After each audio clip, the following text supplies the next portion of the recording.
Осыдан бірнеше жыл бұрын ғана солтүстік Кореяның жағдайы мүшкіледі. Халықаралық ұйымдар ел халқының жартысына жаппай ашаршылық қаупі төніп тұр деп дабыл қаққан. Экономика тоқырап, ал орасан зор армия мен миллиондаған ескі артиллерия снарядтары әлемдегі ең кедей елдердің бірі үшін құр босқа ақша соратын масыл сияқты көрінетін. Бірақ 2022 жылы бәрі 180 градусқа өзгерді. Ондаған жылдар бойы Пхеньянның қазынасын тақырлап келген дүниелер аяқ астынан оған миллиардтаған табыс әкеле бастады. Келесі 4 жылдың ішінде олар соғысқа дейінгі кезеңмен салыстырғанда 4 есе көп ақша тапты. Ал технологиядан артта қалған, әлеммен толық оқшауланған елдің көшелерінде кенеттен су, жаңа Қытай көліктері мен соңғы үлгідегі смартфондар пайда болды. Қалайша кедей, солтүстік Корея қазір майдандағы Ресей армиясының оқ-дәріге деген қажеттілігінің жартысына жуығын жауып отыр. Және Ким Чен Ын мыңдаған өз сарбазын Ресей үшін соғысуға неге жіберді?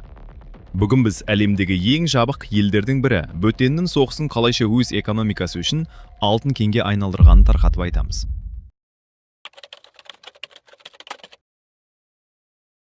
Солтүстік Кореяның бір өте оғаш, тіпті абсурд проблемасы болды. Бұл ел шынымен де өндірістің көзін тапқан еді. Тау-тау көмір мен темір кенін өндірді, металл балқытты, қару-жарақты тоқтаусыз басып шығарды. Бірақ басты мәселе осы тауарларды сатуда еді. Кезінде бұл жүйе мінсіз жұмыс істеп тұрды. Кеншілер көмір мен темір қазды, балықшылар теңіз өнімдерін экспорттады. Ондаған мың жұмысшы шетелде тер төкті. Ал мұның бәрін жаппай сатып алатын негізгі тұтынушы Қытай болды. Ауқымын түсіну үшін мынаған назар аударыңыз. 2010 жылдардың ортасында тек көмір экспортының өзі Пхеньянға ай сайын $100 миллион қолма-қол ақша келетін. Мұндай кішкентай әрі оқшауланған экономика үшін бұл өте қыруар қаржы. Алайда солтүстік Корея осы табыстың бәрін әскери саланы дамытуға құюды ұйғарды. Кезекті ядролық сынақтардан кейін Біріккен Ұлттар ұйымы олардың деміне құм құйды. Елге валюта әкелетін барлық сала қатаң эмбаргоға алынды. Көмір, қорғасын, тіпті балыққа дейін экспорттауға тыйым салынды. Ал мемлекеттік банктер қаржылық блокаданың құрсауында қалды.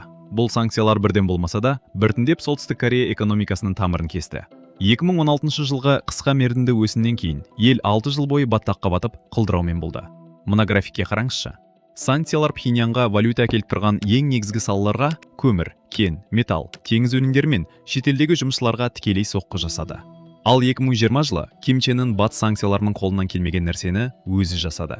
Пандемияға байланысты Қытаймен шекараны тарс жапты. Осылайша ел әлемге ашылған жалғыз терезесін өз қолымен бітеп тастады. Мәселе тек ЖЭУ сандарында ғана емес еді. Халықаралық ұйымдар азық-түліктің қатты тапшылығын ескертті. 10 миллионнан астам солтүстік кореялық созылмалы ашаршылыққа ұшырады. Тіпті аштан өлу деректері пайда бола бастады. Яғни 2022 жылдың басында Ким режимі тығырыққа тірелді. Дәстүрлі валюта көздері жабылды. Қытаймен сауда-саттық құлдырады. Экономика бірнеше жыл қатарынан тоқырап, ел ішінде қайтадан ауыр азық-түлік дағдарысының қаупі төнді. Дәл осы сәтте Корей түбегінен өте алыс жерде соғыс басталды. Бұл соғыс күтпеген жерден солтүстік Кореяның экономикалық тұрғыдан ең түкке алғысыз активі орасан зор оқ-дәрі қоймалары мен әскери зауыттарын нарықтағы ең өтімді тауарға айналдырып жіберді.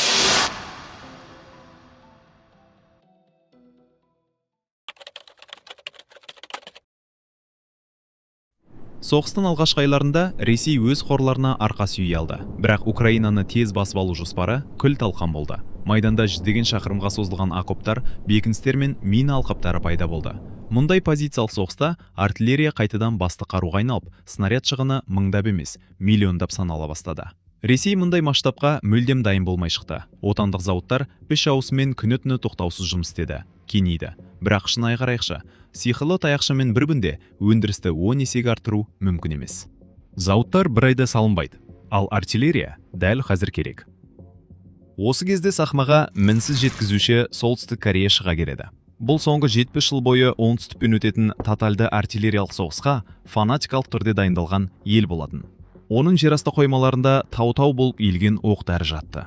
Бірақ ең бастысы үйресімділік. Солтүстік Корея артиллериясы кеңес мектебінің тікелей мұрасы. Ким дәл Мәскеуге ауадай қажет дүниені өндіріп отырды. Баяғы кеңестік 122 және 152 мм калибрлер. 2023 жылдан бастап батыс спутниктері аномалды белсенділікті тіркей бастады. Кемелер, пойыздар және мыңдаған контейнерлер солтүстік Корея порттарынан Ресейдің қиыр шығысына қарай тоқтаусыз ағылды. Бұл жай ғана азаматтық тауарлар еместігі айдан анық еді. Процестің ауқымы шынымен таңғалдырады. Салыстыру үшін айтайық, бүкіл біріккен Еуропа бір жылдың ішінде 1 миллион снарядты әрең дегенде жырып-жырып жинап берді. Ал Солтүстік Корея ең қатаң санкциялардың астында отырған ел небәрі жарты жыл ішінде бірнеше миллион снаряд жөнелтті. Әрине, алғашында ескі қорлар кетті. Бірақ Ресейдің Франция артқан сайын, Солтүстік Кореялық әскери өнеркәсіп кешені бар қуатымен іске қосылды. 2024 жылдың ақпанында Оңтүстік Кореяның қорғаныс министрі өте қызық фактыны жариялады. Электр энергиясы мен шикізаттың қатты тапшылығына байланысты Кореяның көптеген әскери зауыттары шамамен 30% қуатпен ғана жұмыс істеп келген. Ал Ресейге снаряд басып шығаратын кәсіпорындар 100% жүктемемен жұмыс істей бастады. Бұл серпін Корея экономикасына жан бітіруге жеткілікті болды. Өйткені әскери зауыт вакуумда өмір сүрмейді ғой. Оған металл керек. Демек шахталар мен металлургия оянады. Жарылғыш зат қажет. Химия өнеркәсібіне жан кіреді. Логистика керек пе? Теміржолдар мен порттар іске қосылады. Жаңа қуат көздері талап етілсе, құрылыс басталады. Ресейдің әрбір жаңа тапсырысы тізбекті реакция арқылы Солтүстік Кореяның бүкіл өнеркәсіптік тізбегін қамтып жатты. Бұдан кейін жеткізу ауқымы геометриялық прогрессиямен өсе бастады. Түрлі бағалаулар бойынша Корея Ресейге бірнеше миллион артиллериялық оқ-дәрі берген. Ал кейбір соңғы деректер бұл санның 15 миллион снарядтан асатын көрсетеді. Барлау қызметтерінің ресми мәліметтеріне сүйенсек, бүгінде Солтүстік Корея майданның снарядқа деген барлық қажеттілігінің 35-тен 50%-на дейін физикалық түрде жауып отыр. Осы санға бір сәт ойланып көріңізші. Корея берген тек артиллериялық оқ-дәрілердің өзі кемінде 1,5-2,5 миллиард долларға бағаланады. Ал егер Ресей соғыс кезіндегі қатты дефицит үшін төлеуге дайын болған спекулятивті бағалармен есептесек, келісімшарттың жалпы құны 4 миллиард доллардан асып түсуі мүмкін. Кімнің басы тесістеп кетті? Егер Ресей снарядтарды осындай орасан зор көлемде сатып алуға дайын болса, демек ассортиментті кеңейтетін кез келді. Алдымен баллистикалық ракетлар, баяғы KN-23 және KN-24 кешендері сатылымға шықты. Аналитиктердің мәліметінше, тек 2024 жылдың өзінде Корея Ресейге кем дегенде 100 баллистикалық ракета берген. Бір ғана KN-23-тің бағасы шамамен 1,5-тен 3 миллион долларға дейін жетеді. 100-ге көбейтсек, тағы 150-ден 300 миллион долларға дейін таза пайда шыға келеді. Содан кейін, майданда бұл аймақ үшін мүлдем экзотика саналатын құбыжықтар бой көрсете бастады. Бірінші болып 170 мм ауыр Коксан 1989 өздігінен жүретін гаубицалар кетті. Кезінде Корея оларды Сеулді жермен жексен ету үшін арнайы жобалаған болатын. Олардың ізін ала калибрі 600 мм-ге дейін жететін, алып дүркін отты реактивті жүйелер мен ұзаққа ататын Булсай 4 өздігінен жүретін танкке қарсы кешендері жөнелтілді. Пхеньян ауыр қару-жарақтың бүкіл линейкасын сатылымға шығара бастады. Бірақ бұл сауда тек темір-терсекпен шектеліп қалған жоқ. 2024 жылдың соңына қарай Солтүстік Корея Ресейге станокта басып шығару мүмкін емес ресурс ұсынды. Ол өзінің төл сарбаздары.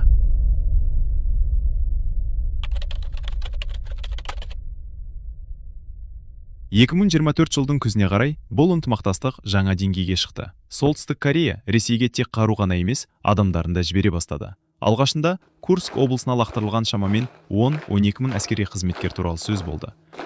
Кейін қосымша күштер келіп, Солтүстік Кореялық контингенттің жалпы саны 15-тен 22 мың адамға дейін өсті. Міне, осы жерде диктатура үшін ең циникті, бірақ гениалды математика басталады. Келіңіздер, есептеп көрейік. Халықаралық барлау мәліметтеріне сүйенсек, әрбір Солтүстік Кореялық жауынгер үшін Ресей айына шамамен 2000 доллар төлейді. Масштабты түсіну үшін 2000 сарбаз. Бұл Пхеньянның қазынасына ай сайын түсіп отыратын 40 миллион доллар таза валюта. Бірақ бұл ақшаны сарбаздардың өздері көре ме? Әрине жоқ. РФ қорғаныс министрлігінен келетін барлық төлемдер тікелей Пхеньянның мемлекеттік құрылымдарына кетеді. Режим сол соманың 90-95%-ын бірден өз қалтасына басып қалады. Жауынгерге ең жақсы дегенде айына 100-200 доллар ғана уәде етіледі. Оның өзі қолға берілмейді. Ақша Кореядағы арнайы жабық шоттарға аударылады. Оған қол жеткізу үшін сарбаз тірідей елге оралуы керек. Бірақ бұдан да сұмдық бір деталь бар. Ел ішіндегі ақпарат көздерінің хабарлауынша, қаза тапқан әрбір Солтүстік Кореялық әскери үшін Ресей шамамен 30 мың доллар өтемақы төлейді. Алайда, қолда бар мәліметтерге қарасақ, бұл ақшаның бәрін мемлекет толықтай өзіне тартып алады. NK Insider хабарлағандай, қаза тапқандардың отбасыларына тек азық-түлік пайығы шамамен 1 айлық тамақ қорғана беріледі. Қорыта айтқанда, Ким Чен Ын Солтүстік Кореяда артылып жатқан барлық дүниені монетизациялай бастады. Алдымен ескі қоймалар, одан кейін әскери зауыттардың қуаты, сосын ракеталар мен ауыр техника, ал ең соңында жұмыс күші мен өз армиясы.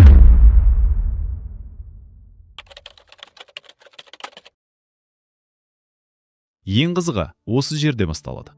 Осындай жабық, жан тәсілім етіп жатқан жүйеге орасан зор сыртқы сұраныс құйылғанда не болады? ЖЭО графиктеріне қараңызшы, бұл нағыз аномалия. Ковид өршіген 2020 жылы Корея экономикасы 4,5%-ға құлдырады. 21 және 22 жылдары тұтас стагнация мен минус. Сосын картина күрт өзгереді. 2023 жылы ЖЭО 3,1%-ға атып шығады. 24 жылы 3,7%, ал 25 жылы 3,5% деңгейін сенімді түрде ұстап тұр. Қатарынан 3 жыл бойы 3%-дан астам өсім. Солтүстік Корея үшін бұл мүлдем фантастикалық сандар. Соңғы 20 жылда мұндай жағдай бірде-бір рет болмаған. Bloomberg Economics бағалау бойынша 2022 жылдан 2025 жылға дейін Солтүстік Корея 22 миллиард долларға дейін сыртқы табыс тапқан. Бұрынғы қарқынмен ел 16 жыл бойы жинайтын ақшаны Ким небәрі 4 жылдың ішінде жасап алды. Әрине, бұл ақшаның бәрі бірдей Ресейден келген жоқ. Бұған Қытаймен қайта жанданған сауда-саттықта солтүстік кореялық хакерлердің нағыз мастеріне айналған криптовалюта ұрлығы да кіреді. Бірақ ең үлкен табыс көзі дәл осы соғыс болды.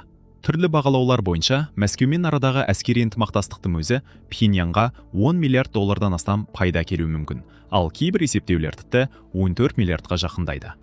Масштабты түсіну үшін айтайық, бүгінде Солтүстік Кореяның бүкіл номиналды жылдық табысы небәрі 34 миллиард доллар шамасында. Және бұл экономикалық жарылысты қазір құрғақ есептерден ғана емес, көшелерден де көруге болады. Бірнеше жылдың ішінде Пхеньян адам танымастай өзгерді. Кеше ғана қаңырап бос жатқан кең даңғылдар мен батыс туристерін шошытқан қалада бүгін кәдімгідей кептелістер пайда болды. Көліктер қазға тартыр, ал елге Қытайдан фуралар мен дөңгелектермен қосалқы бөлшектер тасылып жатыр. Жаңа тұрғын үй кварталдар салынып, мейрамханалар мен сервистер ашылуда. Сонымен қатар, нағыз цифрлық бум болды. Елде алғаш рет 4G желісі іске қосылды. Бәрінде болмаса да, халықтың бір бөлігінде жеке смартфондар пайда бола бастады. Адамдар тікелей телефоннан такси шақырып, электронды әмияндардың аналогтарын және күнделікті қосымшаларды қолданып жүр. Ондаған жылдар бойы тотальды технологиялық изоляцияның символы болған ел үшін бұл көрініс тіпті сюрреалистік болып көрінеді. Бірақ қарапайым корейлер үшін қуануға асықпаңыз. Әдеттегідей, бұл ақша 26 миллион халыққа тең бөлініп жатқан жоқ. Бүкіл осы неонды капитализм мен су жаңа көліктер тек мемлекеттік элитаның, әскери шенеуніктердің, көлеңкелі кәсіпкерлер мен Пхеньян тұрғындарының айналасында ғана шоғырланған. Ал Пхеньян жабық VIP қала. Астанадан сәл ұзап шықсаңыз болды, әлгі футуристік көріністің күл талқаны шығады. Қорытындысында парадоксалды эффект аламыз. Соғыс Солтүстік Кореяны бай елге айналдырған жоқ. Бірақ ол режимнің өзін әлдеқайда байытып күшейте түсті. Ондаған жылдар бойы экономикалық масыл болып көрінген дүниелер, орасан зор армия, миллиондаған снарядтар және алт әскери өнеркәсіп кенеттен елдің ең құнды активінің біріне айналып шыға келді. Бірақ мұнда басты бір сұрақ қалады. Бұл өсімнің бәрі күндердің күнінде аяқталатын соғыстың арқасында пайда болды. Сол кезде бәрі белгілі болады. Ким осы бірнеше жылда экономиканы шынымен өзгерту үшін пайдалана алды ма? Әлде Солтүстік Корея жай ғана өте табысты, бірақ уақытша тапсырыс алды ма? Ал сіздер қалай ойлайсыздар? Соғыс біткеннен кейін Солтүстік Корея осы өсімді сақтап қала ала ма? Әлде ресейлік ақшамен бірге оның экономикалық өрлеуі де тоқтай ма? Өз пікірлеріңізді комментарийге жазыңыздар. Ал дәл қазіргі сәтте Солтүстік Кореялық қарудың басты сатып алушының экономикасында не болып жатқанын түсіну үшін, егер соғыс дәл ертең бітсе, Ресейге не болады деген алдыңғы видеомды көріңіздер. Экрандағы видеоны басып, арнаға жазылуды ұмытпаңыздар.